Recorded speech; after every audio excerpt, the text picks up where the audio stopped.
Hello everyone. आज हम class 11th chemistry का टॉपिक स्टार्ट करने वाले हैं और वो टॉपिक है मोल कॉन्सेप्ट। मोल कॉन्सेप्ट को समझना है, सो उसको समझने के लिए हमें क्या देखना होगा कि कितने तरीकों से हम उसको डिफाइन कर पाते हैं। हम नंबर के बेसिस पे भी डिफाइन करते हैं मोल कॉन्सेप्ट को, मास के हिसाब से भी डिफाइन करते हैं एंड वॉल्यूम के हिसाब से भी डिफाइन करते हैं। सबसे पहले जो डिस्कशन होगा वो डिस्कशन होगा इन टर्म्स ऑफ नंबर, और मैं इसको काउंट कर रही हूँ एज अ डेफिनेशन 1। अगर आपसे बोला जाए कि एक डजन, तो एक डजन का क्या मतलब होता है? एक डजन मतलब है 12 आइटम्स हैं उसमें। जैसे मैं एक डजन बॉल की बात कर रही हूँ, तो एक डजन बॉल मीन्स उसमें 12 बॉल्स है। सो ये हमारा एक तरीका है काउंटिंग का। नॉर्मली हम यूज़ करते हैं, स्पेशली हम बनानास के लिए यूज़ करते हैं जब हम ईटिंग आइटम्स के लिए बात करें। सिमिलरली अगर मैं 2 डजन के लिए बात करूँ, इट मीन्स 24 आइटम्स हैं उसमें। अगर 2 डजन बनाना की बात कर रही हूँ तो इट मीन्स उसमें 24 बनानास आएंगे। सिमिलरली अगर मैं स्टोन्स की बात कर रही हूँ तो उसमें 24 स्टोन्स आएंगे। अगर मैं 2 डजन एप्पल की बात कर रही हूँ तो उसमें गिन के 12 पीसेस एप्पल के आएंगे। सिमिलरली अगर मुझे किसी सब्सटेंस में मॉलिक्यूल्स या एटम्स या आइंस काउंट करनी हो किसी कंपाउंड में, स्पेसिफिकली अगर मैं बात करूं, जैसे मुझे काउंट करना है हाइड्रोजन। हाइड्रोजन में गिवन सब्सटेंस है तुम्हारे पास, सपोज इतना सा कोई सब्सटेंस दे दिया और तुम्हें बोल दिया जाए कि इसमें बताओ कितने नंबर ऑफ हाइड्रोजन्स प्रेजेंट है। सो काउंटिंग में बहुत ज़्यादा निकलेंगे। क्यों? क्योंकि हमें पता है एटम एंड मॉलिक्यूल बहुत छोटे साइज के होते हैं। सो सिर्फ इतनी सी स्पेस में बहुत ज़्यादा एटम या मॉलिक्यूल्स मेरे आ जाएंगे। सो हम क्या करते हैं, एक स्पेसिफिक टर्म मेंशन कर देते हैं जो कुछ एक नंबर को सिग्निफाई कर रहा है, और वहाँ से मुझे इमिडिएटली पता चल जाएगा कि इतने नंबर ऑफ एटम्स या इतने नंबर ऑफ मॉलिक्यूल्स या फिर इतने नंबर ऑफ आइंस वहाँ पे प्रेजेंट है। और वो जो टर्म है दैट इज मोल। सो मोल क्या है? एक सिंपल नंबर है। और एक मोल, जैसे हम एक डजन को 12 आइटम्स के इक्वल लिखते हैं या 12 पार्टिकल्स के इक्वल लिखते हैं, उसी तरह से हम एक मोल को लिखते हैं 6.022 इंटू 10⁻23 पार्टिकल्स। अगर बोला जाए एक मोल एटम है, तो एक मोल एटम का क्या मतलब है? एक मोल एटम का मतलब है कि उसमें 6.022 इंटू 10⁻23 एटम्स प्रेजेंट हैं। या बोला जाए एक मोल मॉलिक्यूल कितने हैं, कितने मॉलिक्यूल्स होंगे एक मोल में, तो एक मोल जो है उसमें 6.022 इंटू 10⁻23 मॉलिक्यूल्स होंगे। और इस नंबर को हम नाम देते हैं एवोगैड्रोस नंबर, जिसको एन ए से रिप्रेजेंट किया जाता है। अब जहाँ पे मैं स्पेसिफिकली बात कर रही हूँ पार्टिकल की, that 1 mole is equals to 6.022 into 10⁻23 particles, तो वो पार्टिकल्स एटम भी हो सकते हैं, मॉलिक्यूल्स भी हो सकते हैं और आइंस भी हो सकते हैं। जो मोल टर्म है हमारी, हम मोल टर्म स्पेसिफिकली माइक्रोस्कोपिक पार्टिकल्स के लिए यूज करते हैं। आप नोटिस कीजिए 10⁻23 पार्टिकल्स के लिए बात हो रही है। सो इट मीन्स बहुत ज़्यादा पार्टिकल्स के लिए बात हो रही है। सो इसलिए हम स्पेसिफिकली माइक्रोस्कोपिक पार्टिकल्स के लिए इसका यूज़ करते हैं। सो जैसे अगर बोल दिया जाए 1 mole of atoms of any substance, किसी भी सब्सटेंस किसी भी एलिमेंट के लिए बात हो रही है, तो वो किसके लिए हो रही है? एक मोल एटम के लिए बात हो रही है। मतलब उस एक मोल एटम किसी भी सब्सटेंस के एक मोल एटम किसके इक्वल होंगे? 6.022 इंटू 10⁻23 एटम्स, या डायरेक्टली बात करूं तो एवोगैड्रोस नंबर के इक्वल। सिमिलरली एक मोल मॉलिक्यूल मतलब उसमें इतने नंबर ऑफ मॉलिक्यूल्स होंगे, that is Avogadro's number of molecules होंगे। अब मैं बात करूंगी पर्टिकुलर एलिमेंट के साथ। अब मैं हाइड्रोजन ले लेती हूं। अगर मैं हाइड्रोजन के लिए बात करूं और आपसे पूछा जाए कि हाइड्रोजन एटम्स, मुझे यहाँ पे स्पेशली मेंशन करना पड़ रहा है एटम्स। मैं पूछ रही हूँ 1 मोल हाइड्रोजन एटम किसके इक्वल होते हैं? So answer will be 6.022 into 10⁻23 atoms of hydrogen. अगर यहीं पे आपसे पूछा जाता 1 मोल ऑफ हाइड्रोजन मॉलिक्यूल, सो आपको मेंशन करना पड़ना था that 6.022 into 10⁻23 molecules of hydrogen. हमें क्यों मेंशन करना पड़ रहा है कि पार्टिकल है जो है वो एटम है या पार्टिकल जो है वो मॉलिक्यूल है या फिर आयन होगा, वो इसलिए क्योंकि हमें पता है मॉलिक्यूल क्या है, मॉलिक्यूल एटम्स के कॉम्बिनेशन से मिलकर बना है। सो क्वेश्चन ऐसा भी तो बन सकता है कि 1 मोल हाइड्रोजन मॉलिक्यूल में कितने नंबर ऑफ एटम्स प्रेजेंट है। अभी तक जो मैंने आपसे डिस्कस किया वो था सिंपली 1 मोल हाइड्रोजन एटम में कितने एटम्स प्रेजेंट हैं या 1 मोल हाइड्रोजन मॉलिक्यूल में कितने मॉलिक्यूल्स प्रेजेंट हैं। बट अगर आपसे पूछा जाए 1 मोल हाइड्रोजन मॉलिक्यूल में कितने एटम्स प्रेजेंट हैं, सो आंसर चेंज हो जाएगा। इसलिए मेंशन करना ज़रूरी है कि वहाँ पे हम मॉलिक्यूल्स के लिए बात कर रहे हैं या एटम्स के लिए बात कर रहे हैं। हमें पता है हाइड्रोजन मॉलिक्यूल का फॉर्मूला होता है H2। इट मीन्स इसमें 2 हाइड्रोजन एटम्स प्रेजेंट हैं। सो 1 मोल हाइड्रोजन कंटेन करता है 2 एटम ऑफ हाइड्रोजन के, मीन्स एक मॉलिक्यूल हाइड्रोजन का 2 एटम ऑफ हाइड्रोजन के कॉम्बिनेशन से बना है। सो अगर 1 मोल में 2 एटम्स प्रेजेंट हैं तो 6.022 इंटू 10⁻23 मॉलिक्यूल्स में कितने हाइड्रोजन्स प्रेजेंट होंगे। अगर बात की जाए हाइड्रोजन की तो 6.022 into 10⁻23 molecules of hydrogen should contain 2 into 6.022 into 10⁻23 atoms of hydrogen।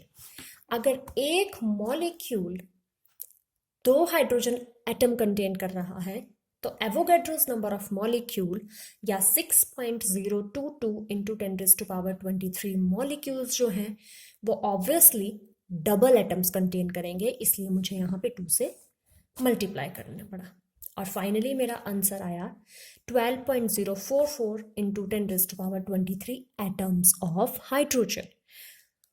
इसका क्या मतलब है कि इतने हाइड्रोजन के एटम जब कंबाइन होंगे 12.044 इंटू 10⁻23 एटम्स जब हाइड्रोजन के कंबाइन होंगे या इकट्ठे हम लेंगे तब वो कॉन्स्टिट्यूट करेंगे 1 mole of hydrogen. Now we will take next example और वो नेक्स्ट एग्जाम्पल है सल्फर से रिलेटेड। हाइड्रोजन तो सिंपलेस्ट मॉलिक्यूल है और हमें पता होता है कि उसका मॉलिक्यूलर फॉर्मूला है H2। जब भी नंबर ऑफ एटम्स के फॉर्म में या नंबर ऑफ मॉलिक्यूल्स की फॉर्म में मुझे फाइंड आउट करना है कि कितने मोल्स प्रेजेंट हैं तो सबसे पहले मुझे उसका मॉलिक्यूलर फॉर्मूला पता होना चाहिए।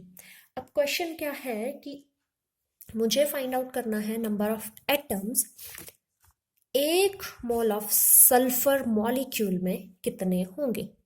तो सबसे पहले मुझे ये पता होना चाहिए कि सल्फर एक्चुअली कितने एटम्स के कॉम्बिनेशन से मिला है। एक मॉलिक्यूल सल्फर में 8 एटम्स होते हैं, that is the molecular formula of sulphur is S8। So it means एक मॉलिक्यूल सल्फर 8 एटम्स के कॉम्बिनेशन से बना है या 1 molecule of sulphur contain 8 atoms of sulphur. और मुझे इतना भी पता है कि 1 मोल मॉलिक्यूल्स ऑफ सल्फर जो होंगे वो 6.022 इंटू 10⁻23 मॉलिक्यूल्स ऑफ सल्फर के इक्वल होगा। सो अगर एक मॉलिक्यूल सल्फर मेरे 8 एटम्स कंटेन कर रहा है तो 6.022 इंटू 10⁻23 मॉलिक्यूल जो है वो 8 टाइम्स 6.022 इंटू 10⁻23 एटम्स कंटेन करेंगे। वो किसके इक्वल आ जाएगा 48.176 इंटू 10⁻23 और इसको मॉडिफाई करके आप इस तरीके से भी लिख सकते हो। इंपॉर्टेंट पॉइंट इज दैट कि आपको ये देखना है कि जो आपका मॉलिक्यूल है वो कितने एटम से मिलकर बना है। अगर आपसे सिंपली पूछा जाता कि 1 मोल सल्फर में कितने मॉलिक्यूल्स प्रेजेंट हैं, तो आप सिंपली बोल देते हैं 6.022 इंटू 10⁻23 मॉलिक्यूल्स है सल्फर के। बट जब आपसे पूछा गया है कि 1 मोल सल्फर मॉलिक्यूल में कितने एटम्स प्रेजेंट हैं, तो सबसे पहले आपको ये देखना पड़ेगा कि 1 मॉलिक्यूल सल्फर में कितने एटम्स होंगे। जितने एटम्स आएंगे अकॉर्डिंगली 1 मोल के लिए उतने टाइम्स हो जाएगा। अब अगर आपको नंबर ऑफ एटम्स गिवन हो, कुछ अमाउंट दे दिया है कि एक सैंपल में इतने नंबर ऑफ एटम्स प्रेजेंट हैं, सो आप ये बताइए कि ये कितने मोल्स को कॉन्स्टिट्यूट कर रहा है। सो नेक्स्ट क्वेश्चन हमारा कुछ इसी तरह का है। If a sample of substance contains 2.1 into 10⁻23 atoms of hydrogen, the number of moles of hydrogen atoms present in the sample. हमें फाइंड आउट करना है कि कितने नंबर ऑफ मोल्स उस हाइड्रोजन एटम के प्रेजेंट हैं जो हमें सैंपल दिया गया है उसमें, और इंफॉर्मेशन क्या है कि उस सैंपल में 2.1 इंटू 10⁻23 एटम्स प्रेजेंट हैं। तो हमें तो इतना पता है कि 1 मोल जो आपका हाइड्रोजन एटम है वो 6.022 इंटू 10⁻23 हाइड्रोजन एटम्स के इक्वल होगा, या मैं रिवर्स ऑर्डर में लिख दूं तो 6.022 into 10⁻23 atoms of hydrogen is equals to 1 mole of hydrogen atom. और मुझे फाइंड आउट करना है कि 2.1 इंटू 10⁻24 एटम्स ऑफ हाइड्रोजन कितने मोल्स के इक्वल हैं। सो अगर 6.022 इंटू 10⁻23 एटम्स मिलके 1 मोल बना रहे हैं, तो इसका मतलब एक एटम जो है वो 1/6.022 इंटू 10⁻23 मोल्स बनाएगा, एंड 2.1 इंटू 10⁻24 एटम्स मिलके मेरा बनाएंगे 3.5 मोल। सो अगर क्वेश्चन तुम्हें मोल्स के रिस्पेक्ट में आता है या तुम्हें इंफॉर्मेशन दी गई है नंबर ऑफ एटम्स प्रेजेंट हैं दिस मच, और फाइंड आउट कीजिए कि ये कितने मोल्स को कॉरस्पॉन्ड कर रहा है, सो इस ऑर्डर में चलना है। और अगर आपको दिया गया हो सिंपली कि फाइंड आउट करो 0.5 मोल ऑफ ऑक्सीजन में कितने एटम्स होंगे या 0.25 मोल्स ऑफ कार्बन में कितने एटम्स होंगे, सो सबसे पहले 1 मोल ऑफ ऑक्सीजन और hydrogen is equals to 6.022 into 10⁻23, so 0.5 moles किसके इक्वल हो जाएंगे 0.5 इंटू 6.022 इंटू 10⁻23 एटम्स के इक्वल। तो इस ऑर्डर में करोगे आप क्वेश्चंस, ऑर्डर के आपके क्वेश्चंस हो जाएंगे। ये थी सारी information regarding the definition in terms of number of atoms. जो फर्स्ट डेफिनेशन थी मोल की वो क्या बता रही थी कि 1 मोल में कितने नंबर ऑफ एटम्स या कितने नंबर ऑफ मॉलिक्यूल्स या फिर आइंस प्रेजेंट होंगे। अब हम सेकंड डेफिनेशन की तरफ आएंगे, और सेकंड डेफिनेशन हम डिफाइन करेंगे इन टर्म्स ऑफ मास, कि अगर मुझे एटम एटम का मास पता हो तब मैं कैसे पता लगाऊं कि उसमें कितने मोल्स प्रेजेंट हैं। मुझे पार्टिकल्स की इंफॉर्मेशन नहीं गिवन है अब, बट मुझे मास से रिलेटेड इंफॉर्मेशन गिवन है या मुझे मास से रिलेटेड इंफॉर्मेशन पता है, तब मैं कैसे number of moles find out कर सकती हूँ। सो 1 मोल कितने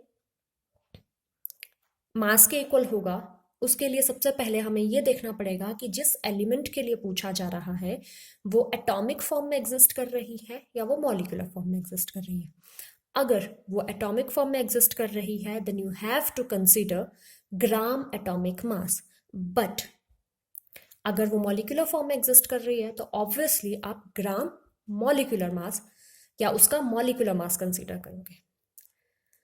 सो 1 मोल किसी भी सब्सटेंस का किसके इक्वल होगा, उसके ग्राम एटॉमिक मास के इक्वल होगा अगर वो जो सब्सटेंस है वो एटॉमिक फॉर्म में एग्जिस्ट करता है, और 1 मोल किसी भी सब्सटेंस का उसके ग्राम मॉलिक्यूलर मास के इक्वल होगा अगर वो मॉलिक्यूलर फॉर्म में एग्जिस्ट करता है। नाउ अगर किसी बच्चे को ये कंफ्यूजन है कि ग्राम एटॉमिक मास क्या है या ग्राम मॉलिक्यूलर मास क्या है, सो सिंपली जो आप मॉलिक्यूलर मास या जो आप एटॉमिक मास निकालते हो उसमें जो यूनिट्स लगते हैं वो लगते हैं यूनिफाइड मास या एटॉमिक मास यूनिट। उस यूनिट को रिप्लेस करो और वहां पे ग्राम्स लिख दो, that will become gram atomic मास या ग्राम मॉलिक्यूलर मास। सो ग्राम एटॉमिक मास या ग्राम मॉलिक्यूलर मास क्या हुआ? मास ऑफ एन एटम और mass of an molecule in terms of gram. Gram atomic mass is simply your atomic mass in terms of gram. आगे जब example discuss होंगे तो आपको और अच्छे से क्लियर हो जाएगा। अब हमने एक फर्स्ट डेफिनेशन पढ़ी कि 1 मोल जो है वो 6.022 इंटू 10⁻23 पार्टिकल्स के इक्वल होता है। एंड सेकेंड डेफिनेशन अभी हमने पढ़ी कि 1 मोल जो है किसी भी सब्सटेंस का वो उसके ग्राम एटॉमिक मास या फिर ग्राम मॉलिक्यूलर मास के इक्वल होगा। सो अगर इन दोनों डेफिनेशंस को हम कंबाइन कर दें तो हमारे पास एक और तरीका आ जाएगा डिफाइन करने का, और वो तरीका क्या है कि 6.022 इंटू 10⁻23 पार्टिकल्स किसी भी सब्सटेंस के जो हैं उनका जो मास होगा वो किसके होगा? उस एटम के ग्राम एटॉमिक मास के इक्वल या फिर उस मॉलिक्यूल के ग्राम मॉलिक्यूलर मास के इक्वल। जैसे आपसे पूछा जाए कि 1 मोल कार्बन का क्या मास होगा या किसके इक्वल होगी, सो 1 मोल कार्बन होगा आपका 12 ग्राम के इक्वल। वो 12 ग्राम के इक्वल क्यों होगा? क्योंकि हमें पता है एटॉमिक मास कार्बन का होता है 12U।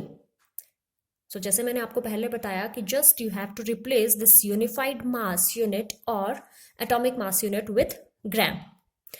जो आप रिप्लेस कर दोगे वो ग्राम एटॉमिक मास बन जाएगा। सो 1 मोल ऑफ कार्बन जो है वो 12 ग्राम के इक्वल हो जाएगा। सिमिलरली 1 मोल ऑफ CO2 किसके इक्वल हो जाएगा? 44 ग्राम। अब इन दोनों एग्जाम्पल में नोटिस करने वाली बात क्या है? कार्बन तुम्हारा एटम था तो आपने कंसिडर किया एटॉमिक मास। CO2 एक मॉलिक्यूल है तो आपको क्या कंसिडर करना पड़ेगा? Molecular mass. और कार्बन डाइऑक्साइड का मॉलिक्यूलर मास होता है 44U, इसलिए 1 मोल CO2 का किसके इक्वल हो गया? 44 ग्राम्स के इक्वल हो गया। सिमिलरली अगर मैं आपसे पूछूं कि 1 मोल oxygen atom in terms of mass किसके इक्वल होगा, सो क्वेश्चन पे फोकस करना है। मैंने पूछा 1 मोल ऑफ ऑक्सीजन एटम किसके इक्वल होगा, सो वो होगा 16 ग्राम के इक्वल। मुझे वहां पे एटॉमिक मास कंसीडर करना पड़ेगा क्योंकि मैंने ऑक्सीजन एटम के लिए बात की है। जब मैं ऑक्सीजन मॉलिक्यूल के लिए बात करूंगी तो मुझे उसका मॉलिक्यूलर मास कंसीडर करना पड़ेगा। अब हमने एटम से रिलेटेड भी बात कर ली, मॉलिक्यूल से रिलेटेड भी बात कर ली, बट जब आयनिक कंपाउंड्स के लिए बात करूंगी तो मॉलिक्यूलर मास की जगह हम क्या देखेंगे? Formula mass. So 1 mole of ionic compound is equals to gram formula mass of that compound, or 1 mole of ionic compound is equals to 6.022 into 10⁻23 formula units. जो फॉर्मूले में यूनिट्स हैं उनके इक्वल होगा, या बोल सकते हैं वो इक्वल होगा 6.022 into 10⁻23 number of times the atoms present in 1 formula unit of compound. जैसे मैं NaCl के लिए बात करूं, दैट इज सोडियम क्लोराइड के लिए बात की जाए तो सोडियम क्लोराइड 1 मोल सोडियम क्लोराइड आपका इक्वल होगा 58.5 ग्राम सोडियम क्लोराइड के इक्वल। अब ये 58.5 ग्राम कहाँ से आया? ये सिंपली आया आपके formula mass of sodium chloride से। Formula mass of sodium chloride कैसे निकलेगा? सोडियम क्लोराइड का मास प्लस सोडियम का मास प्लस क्लोरीन का मास, उनको एडअप करोगे वो आएगा 58.5 यू के इक्वल। और जब हम ग्राम के फॉर्म में लिखना है तो वो बन जाएगा 58.5 ग्राम, और वो आपका बन जाएगा ग्राम फॉर्मूला मास। अब दूसरे तरीके से अगर मैं लिखना चाहूँ, that is in terms of particles में लिखना चाहूँ, तो एक मोल सोडियम क्लोराइड का आपका इक्वल होगा 6.022 into 10⁻23 formula units of sodium chloride. अब जब मैं सोडियम क्लोराइड की फॉर्मूला यूनिट की बात करूँ तो सोडियम क्लोराइड मेरा बना है एक Na पॉजिटिव एंड एक Cl नेगेटिव से। सो इसका मतलब एक मोल सोडियम क्लोराइड में 6.022 इंटू 10⁻23 सोडियम आइंस प्रेजेंट हैं एंड इतनी ही क्लोराइड आइंस प्रेजेंट हैं। अगर सोडियम क्लोराइड की जगह कोई और आयनिक कंपाउंड होता तो उसमें आयन लाइक MgCl2 होता, तो इस केस में मैग्नीशियम तो आपका एक फॉर्मूला यूनिट में एक ही होना था, बट क्लोरीन आपका एक फॉर्मूला यूनिट में 2 क्लोराइड आइंस होनी थी। सो उस केस में एक मोल MgCl2 कंटेन करना था 6.022 into 10⁻23 Mg2 positive ions and 2 times 6.022 into 10⁻23 chloride ions. क्यों? क्योंकि एक फॉर्मूला यूनिट में क्लोराइड आइंस मैग्नीशियम से डबल थी, तो जितनी मैग्नीशियम आइंस प्रेजेंट है उससे डबल क्लोराइड आइन प्रेजेंट होंगी। और एक मोल मैग्नीशियम क्लोराइड में 6.022 into 10⁻23 magnesium 2 positive ion present थी होनी, बट क्लोराइड आइन की बात करें तो क्लोराइड आइन उससे डबल प्रेजेंट होंगी। सो आपको फॉर्मूला ध्यान में रखना है कि उस आयनिक कंपाउंड का फॉर्मूला क्या है और अकॉर्डिंगली काम करना है। अब थर्ड डेफिनेशन जो है हमारी वो है इन टर्म्स ऑफ वॉल्यूम। जो मोल की वॉल्यूम की टर्म में डेफिनेशन है वो मेनली यूज होती है in case of gases, because gases mostly हमारी जो है वो गैस मॉलिक्यूलर स्टेज में एग्जिस्ट करती हैं, लाइक CO2 गैस है या ऑक्सीजन गैस है या और भी कोई गैसेस हैं, तो वो मॉलिक्यूलर फॉर्म में एग्जिस्ट करती हैं और हम इसलिए वहां पे वॉल्यूम की फॉर्म में बात करते हैं। सो आपने एक एवोगैड्रोस लॉ पढ़ा होगा कि equal volume of all gases contain equal number of particles at standard temperature and pressure.